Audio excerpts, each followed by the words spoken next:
Hey, what's going on? Todd Shaw with another episode of the Sawdust Dude. Oh yeah, brother. Hey, we got a simple project for you today. Well, I say simple.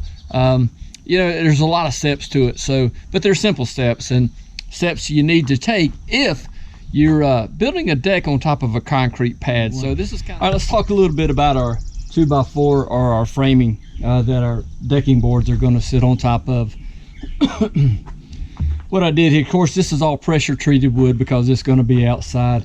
And really, anytime wood is against concrete, even if you're building a wall, that bottom plate, that bottom shoe should be pressure treated wood because concrete has a tendency to sweat and get moist, and so you need that protection. Also, one of the things recommended, you can use like a membrane. You'll see building codes a lot on the wood that sits against concrete. It has to be pressure treated, and also there'll be a either foam, which is a closed cell foam, which protects the pressure treated wood even more, or you can use like this rubber flashing, this seal kind of flashing, and you just kind of peel it back and you can see how it's like a little rubber membrane there that kind of goes with that. And so because neither one of those would work, it would put my deck up too high and really kind of cause a tripping hazard here. I just painted the bottom of the pressure treated wood. I know some guys will be like, oh no, you can't do that, but yeah, you can do that. And especially when you factor in on a remodel, and number two, I didn't want to create a tripping hazard, and so that was just an easy way to solve that problem. And the homeowner, my friend, was like, oh yeah, let's do that. And so that solved that problem. And I went ahead and stained the deck, and this is all with Sherwin-Williams Super Deck stain. Here's some right here, a solid deck stain, and just used it to also do the concrete, because once I get my decking boards, I didn't want to see that gray concrete kind of peeking through the cracks. All right, so another good point there. So how do you get these 2x4s to stay down? Well, obviously we use let me get a tube over here. Use some DAP all-purpose construction adhesive.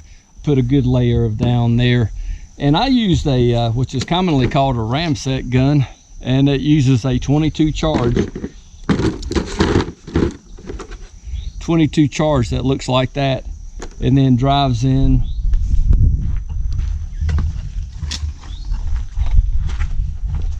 these DeWalt 2.5 inch nails that I use, and I'll show you this little thing in action here. And so you just shoot that nail in that concrete, and with the construction adhesive and all that, and these boards are about 52 inches, and so I use about 6 of those nails to hold that board in place. If you don't have one of those impact guns or ramset guns, you also can use Tapcon screws. Tapcon is a brand name, and you'll have to pre-drill. You'll need a hammer drill, which not only drills, but it hammers at the same time. And if you think you need 2 bits, go ahead and buy 4 bits, because concrete sometimes has a tendency to chew up those bits rather quickly. So that's a tip there for you. Go ahead and buy 4 bits. When you're using that ramset gun, always use good eye protection and earplugs, because it's like shooting a gun. It's a 22 charge, okay? So yeah.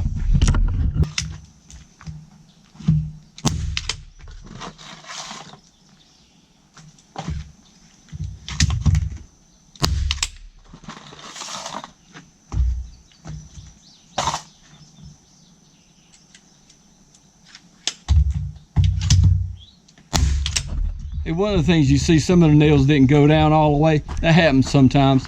They do make stronger charges, shorter nails, but on something like that, I like to use the 2.5 inch nails. It works really well. But only thing that you need to do is just get a good 3-pound hammer. Don't go crazy. You can, if you hit it too much, you're gonna make the board loose again.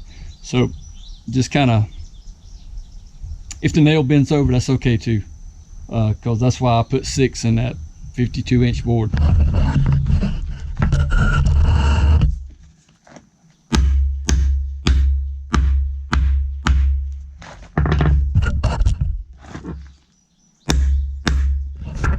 Alright, so how do we get this next piece underneath? because I want it underneath that 4x4 post to make sure that it's real secure. If I just put it on the decking board and there's nothing underneath this decking board, it'll cause a sag in that decking board over a period of time just for the weight of the roof. So another problem, this roof was sagging, so I need to jack it up a little bit. We use a simple 12-ton bottle jack and just put it up there like that, making sure that this is plumb. I've took my 3-foot level and just made sure that was plumb both ways and that we're looking good. It's always good to have another person here with you, and you can run another brace on the other side in case this fails. But I'm not removing this post here, I'm just going to let this one be, so that'll be my safety check there. But I want to make sure that I pop a couple screws up there at the top, because a lot of times there's nothing holding these posts in other than the weight of the roof itself. So let's do that.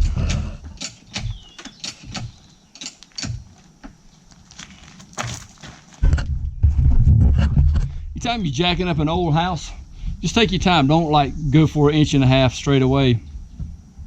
Might not be able to get 1.5 inches. I'm hoping I can, but so I want to just kind of take 2 or 3 pumps at a time. Listen to the house, listen to it talk to you. It'll be like, okay, yeah, this is like an old person getting up. It takes them a while to get going. They're like, my back hurts, you know. Yeah, same way with this house. So let's just take our time. All right.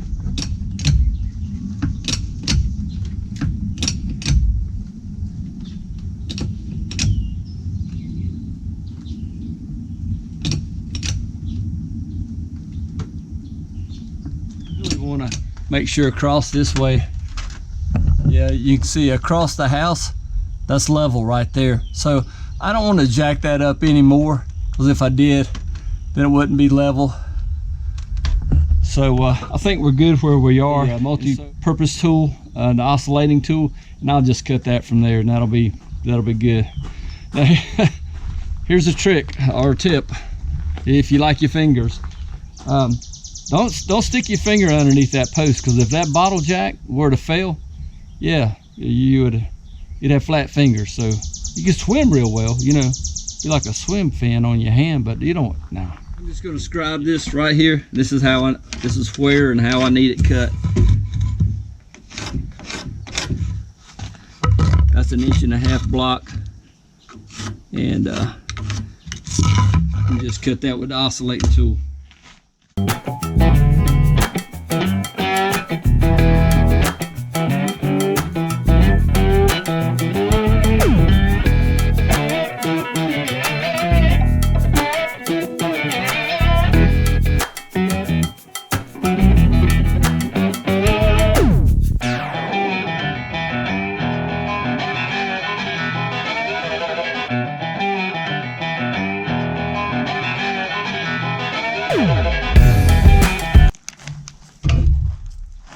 Alright, here we go.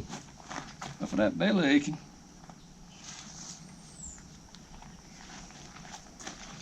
Slide this new board in there.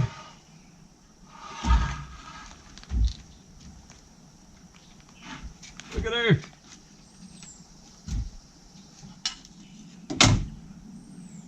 That's perfect. Sure as plum. Make your mama proud.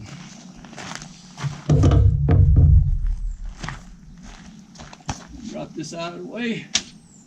We're good to go. Alright, we're gonna paint the rest of this and then call it a day, because it's been a long day, hot day.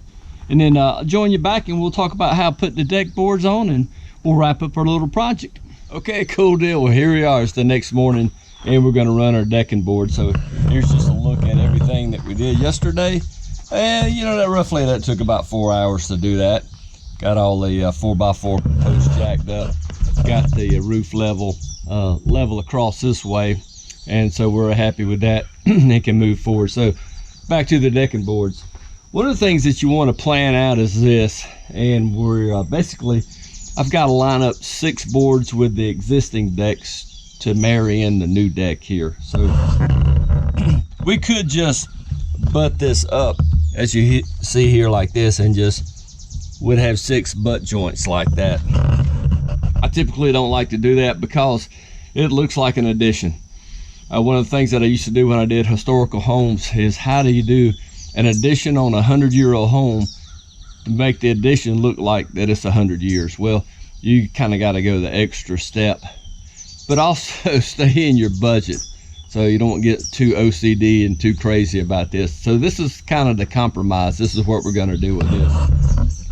I don't want to see, you know, 6 boards butted up like that. So what we're going to do is actually take this first board butted up, and what we're going to do is called racking. These are 14-inch boards, and without breaking the bank and buying, these are 14-inch boards. And so what I can do is come over here at this joist, and here comes Wilson. Everybody say, hey, Wilson. Hey, kitty. What I'm gonna do is come over here and just cut here. So I'll have 6 every other one. I'll just have 3 that'll be butt joint, and the other one will be racked back over here because I've got enough to make it work out like that. So how do you get the boards to line up, you know, so it doesn't look like that it's coming at you crazy looking? Because if you notice, when you're walking around, you don't want the boards to look like that they're kicked out. And what I mean by that, you know, if you look down that board, you can see how it's going to the left a little bit more. Got this cool little tool. It's just a block of wood. It's what brick masons do. So what we can do is come here, and on our first board we can just put that piece right there. Now if you've got a helper, they can hold that string, but I'm going to run a string all the way down, and that way we get that first board lined up correctly. A chalk. Wilson, stop.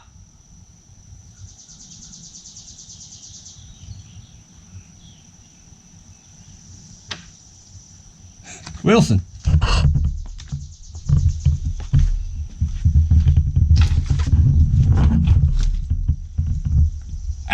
Get on. Well, you can see Wilson's helping me out there and there. Wilson! Take my string and then move it over till it lines up right there.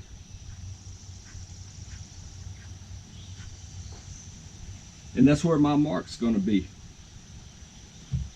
So by just using that simple line, you know, I can get my board lined up so that way when I'm looking down it. Now in old homes, you're gonna run into, you got to cheat a little here and cheat a little there to get things lined up. Or if the guy made a mistake doing this deck and it's a little out of square, you know, that's going to show up. So the first couple boards, just kind of tack them down. Don't screw them all the way down, just and kind of side it and make sure it looks, because if you got to cheat a little bit, you know, then that's what you got to do. But and then honestly, I'm going to have to run a little small strip all the way against the house, and I'll show you that. But I wanted to show you how to lay it out so that way you get it without the help of Wilson. Okay.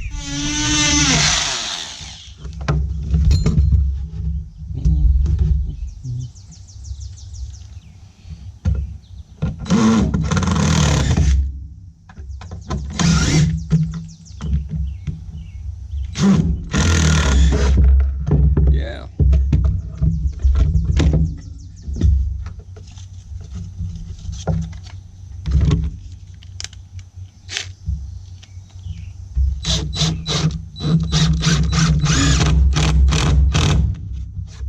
You can pre-drill those if you're worried about the board splitting. These kind of have self-tapping, so that they're pretty good about not, just don't go crazy and torque it down too much. You know what I mean?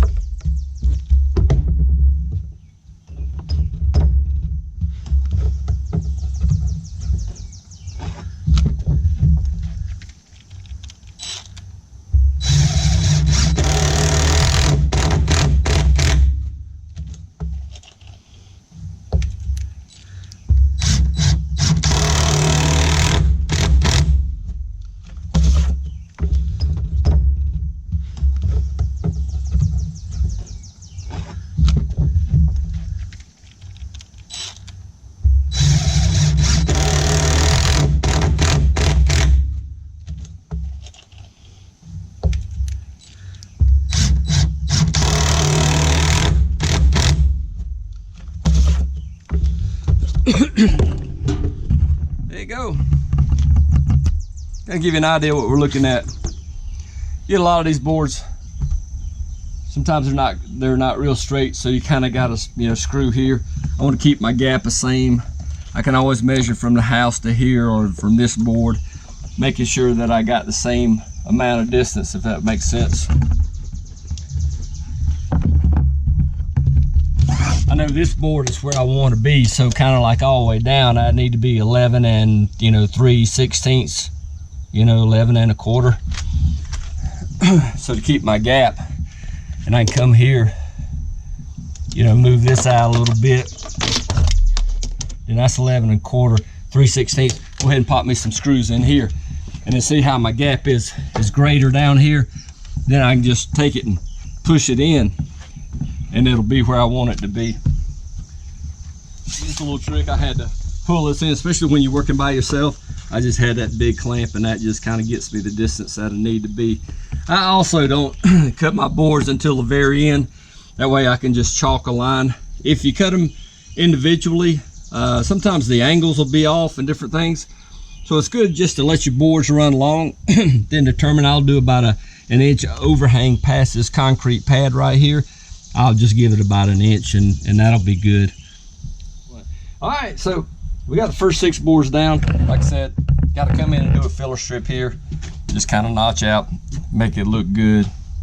And excuse me. And you see how the racking turned out, and that looks so much better than like 6 straight butt joints. So we eliminated half of them, so you only have 3. If you got some 18 boards, it would definitely, you would cut it down even more. So anyway, so there's just some options there. And then I'll lay down this board and then do my jack, and then cut this 4x4 post again, and that way I can slide my other boards in there. And there's Wilson. What's up, Wilson? Wow. Well, cool deal.